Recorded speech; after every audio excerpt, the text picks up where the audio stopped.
Soya chunks pulao ಮಾಡೋಣ. ತುಂಬಾ ಟೇಸ್ಟಿಯಾಗಿರುತ್ತೆ.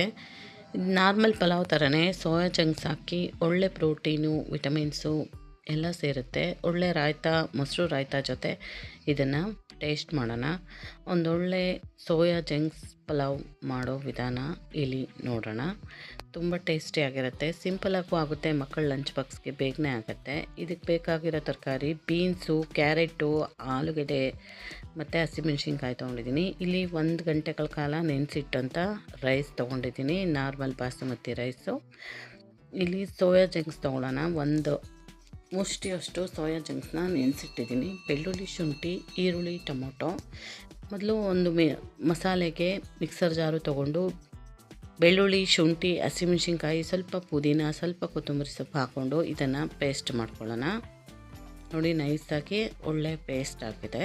ಇಷ್ಟು ನೈಸಾಗಿ ಆಗಿದೆ. ಆಮೇಲೆ ಒಂದು ಪ್ಯಾನ್ ಇಟ್ಕೊಂಡು, ಕುಕ್ಕರ್ ಪ್ಯಾನ್ ಇಟ್ಕೊಂಡು ಅದಕ್ಕೆ ಸ್ವಲ್ಪ ಆಯಿಲ್ ಹಾಕ್ಕೊಳ್ಳೋಣ. 1 ಸ್ಪೂನಷ್ಟು ತುಪ್ಪನೂ ಹಾಕ್ಕೊಂಡು ಚೆನ್ನಾಗಿ ಕಾದ್ಮೇಲೆ ಇದಕ್ಕೆ ಈರುಳ್ಳಿ, ಹಸಿಮೆಣ್ಸಿನ್ಕಾಯಿ ಹಾಕ್ಕೊಂಡು ಚೆನ್ನಾಗಿ ಇದನ್ನು ಫ್ರೈ ಮಾಡ್ಕೋಬೇಕು. 2-3 ಸೆಕೆಂಡ್ ಮಾಡಿದ್ರೆ ಸಾಕು. ಇದು ಫ್ರೈ, ಕಲರ್ ಚೇಂಜ್ ಆಗೋದೇನು ಬೇಡ. ಇದಕ್ಕೆ ತರಕಾರಿಗಳು ಹಾಕ್ಕೊಂಬಿಡೋಣ. ಬೀನ್ಸು, ಕ್ಯಾರೆಟು, ಆಲೂಗಡ್ಡೆ ತೊಗೊಂಡಿದ್ದೀನಿ ನಾನಿಲ್ಲಿ. ನಿಮ್ಗೆ ಇಷ್ಟ ಬರೋ ತರಕಾರಿಗಳನ್ನ ನೀವು ತೊಗೊಂಡು ಬಳಸ್ಕೋಬೋದು. ಇವಿಷ್ಟನ್ನು ಹಾಕಿ ಒಂದು ಸಾರಿ ಚೆನ್ನಾಗೆ ಫ್ರೈ ಮಾಡ್ಕೊಳ್ಳೋಣ. ಇದು ಹಸಿ ಸ್ಮೆಲ್ಲು ಕಡಿಮೆ ಆಗಬೇಕು ಮತ್ತು ಎಣ್ಣೆಲಿ ಸ್ವಲ್ಪ ಮುಗ್ಗಿ ಚೆನ್ನಾಗೆ ಫ್ರೈ ಆಗಿರಬೇಕು. ಈ ಸೋಯಾ ಚಂಕ್ಸನ್ನು ನೀರಲ್ಲಿ ನೆನೆಸಿಟ್ಟಿದ್ದೆ, ಚೆನ್ನಾಗಿ ಬಿಕ್ಕಿಯಾಗಿ ಹಿಂಡಿ ನೀರು ತೆಗೆದು ಇದಕ್ಕೆ ಹಾಕ್ತಾಯಿದ್ದೀನಿ. ಮತ್ತು ಒಂದು ಸ್ವಲ್ಪ ಪುದೀನ ಸೊಪ್ಪು, ಇಷ್ಟನ್ನು ಹಾಕ್ಕೊಂಡು ಒಂದು ಸಾರಿ ಮಿಕ್ಸ್ ಕೊಡೋಣ. ಇದಕ್ಕೆ ಈ ಸೋಯಾ ಚಂಕ್ಸು ಆಯಿಲಲ್ಲಿ ಸ್ವಲ್ಪ ಹೊತ್ತು ಫ್ರೈ ಆಗಬೇಕು. ಇದಕ್ಕೆ ಒಂದು 1/4 ಟೀ ಸ್ಪೂನಷ್ಟು ಅರಿಶಿನ ಪುಡಿ ಹಾಕ್ಕೊಳ್ಳೋಣ. ಅರಿಶಿನ ಪುಡಿ ಚೆನ್ನಾಗಿ ಮಿಕ್ಸ್ ಆಗಿ ತರಕಾರಿಗೆ ಹಿಡಿಯುತ್ತೆ. ಒಂದೊಳ್ಳೆ ಕಲರು ಮತ್ತು ಘಮ ಟೇಸ್ಟು ಬರುತ್ತೆ ಅರಿಶಿನ ಪುಡಿಯಿಂದ.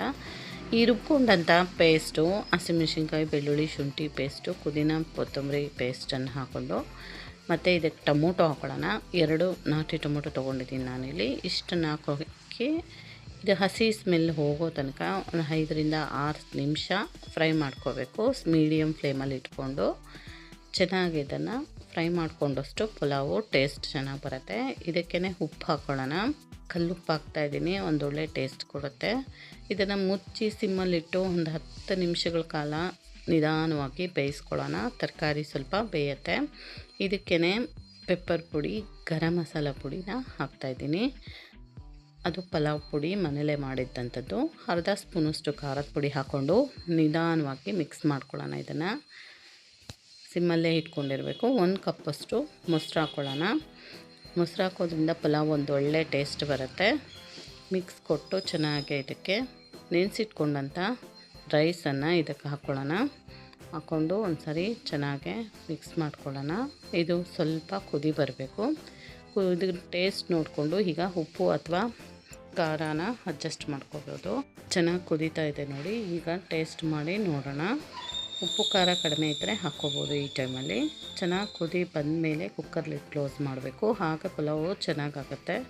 ಲಾಸ್ಟಲ್ಲಿ ಸ್ವಲ್ಪ ಕೊತ್ತಂಬರಿ ಸೊಪ್ಪು, 1/4 ಭಾಗದಷ್ಟು ನಿಂಬೆಹಣ್ಣು ಹಿಂಡ್ಕೊತಾ ಇದ್ದೀನಿ. ನಿಂಬೆಹಣ್ಣು ಹಿಂಡೋದ್ರಿಂದ ಉದುದ್ರಾಗಿ ಬರುತ್ತೆ. ಟೇಸ್ಟು ನೋಡಿ ನಾನು ಇನ್ನು ಸ್ವಲ್ಪ ಉಪ್ಪು ಹಾಕ್ಕೋತಾ ಇದ್ದೀನಿ. ಈ ನೀರು ಸ್ವಲ್ಪ ಉಪ್ಪು ಮುಂದಾಗಿದ್ದರೆ ಅನ್ನಕ್ಕೆ ಬೆಂದಾಗ ಕರೆಕ್ಟ್ ಆಗುತ್ತೆ. ಹಾಗಾಗಿ ಸ್ವಲ್ಪ ಉಪ್ಪು ಹಾಕಿ ಚೆನ್ನಾಗಿ ಮಿಕ್ಸ್ ಕೊಟ್ಟು ಇದನ್ನು ಕುಕ್ಕರ್ಲಿ ಕ್ಲೋಸ್ ಮಾಡಿ 1-2 ವಿಸಿಲ್ ಬಂದರೆ ಕರೆಕ್ಟಾಗಿ ಬೆಂದಿರುತ್ತೆ ಪಲಾವು. 2 ವಿಸಿಲ್ ಬರಲಿ. ಇದು ಚೆನ್ನಾಗಿ ತಣ್ಣಗಾಗಬೇಕು ಕುಕ್ಕರು. 2 ವಿಸಿಲ್ ಬಂದು ನೋಡಿ, ಈಗ ತಣ್ಣಗಾಗಿದೆ. ಇದನ್ನು ಓಪನ್ ಮಾಡೋಣ. ಪಲಾವು ರೆಡಿ ಆಯಿತು. ಸೋಯಾ ಚಂಕ್ಸ್ ಪಲಾವು ತುಂಬ ಟೇಸ್ಟಿಯಾಗಿ ಬಂದಿದೆ. ಈ ಥರ ನೀವು ಟ್ರೈ ಮಾಡಿ ನೋಡಿ, ಹೇಗೆ ಬಂತು ಅಂತ ಕಮೆಂಟಲ್ಲಿ ತಿಳಿಸಿ. ನಿಮಗೆ ನನ್ನ ವಿಡಿಯೋ ಇಷ್ಟ ಆದರೆ ಪ್ಲೀಸ್ ಒಂದು ಲೈಕ್ ಮಾಡಿ, ಶೇರ್ ಮಾಡಿ, ಸಬ್ಸ್ಕ್ರೈಬ್ ಮಾಡ್ಕೊಳ್ಳಿ. ಇದಕ್ಕೆ ಒಂದು ಮೊಸರು ರಾಯ್ತ ಮಾಡಿಕೊಂಡು ಟೇಸ್ಟ್ ಮಾಡಿದ್ರೆ ಒಂದೊಳ್ಳೆ ಟೇಸ್ಟು. ಇಲ್ಲಿ ಮೊಸರು ರಾಯ್ತಕ್ಕೆ ಒಂದು ಮೀಡಿಯಮ್ ಸೈಜ್ ಈರುಳ್ಳಿ 1 ಹಚ್ಕೊಂಡು, ಒಂದು ಟೊಮೊಟೊ, ಸ್ವಲ್ಪ ಕೊತ್ತಂಬರಿ ಸೊಪ್ಪು ಹಚ್ಚಿದ್ದೀನಿ.